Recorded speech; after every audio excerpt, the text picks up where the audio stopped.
Nako, inuulit ko mga kapatid itong ating pagkain.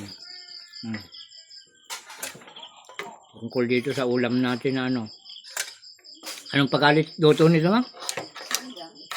Sinigang, tingnan nyo, sinigang na manok. Paanong manok? Napakalambot, masarap pala. Lambot talaga na.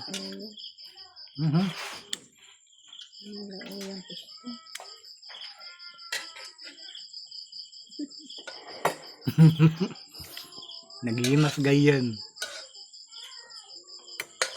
Gayim ka lang aro din kabisat kapay. Yatim ako na.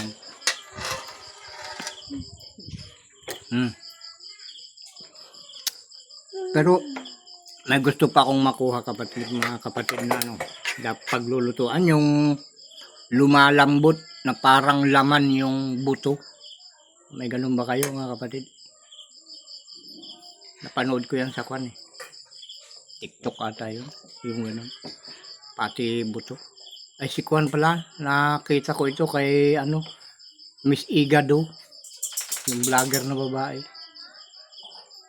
Doon ko nakita pala yan mga kapatid. At yung gusto ko rin matuto ng ganun pagluluto. Para yung buto ba hindi na masayang. Di ba? Binibili mo yun eh.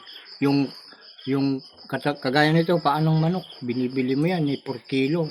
Eh mas mabigat yung buto kaysa sa laman nito mga kapatid. Eh kung mapapalambot mo, nakagaya sinilambot ng laman yung buto, di maganda.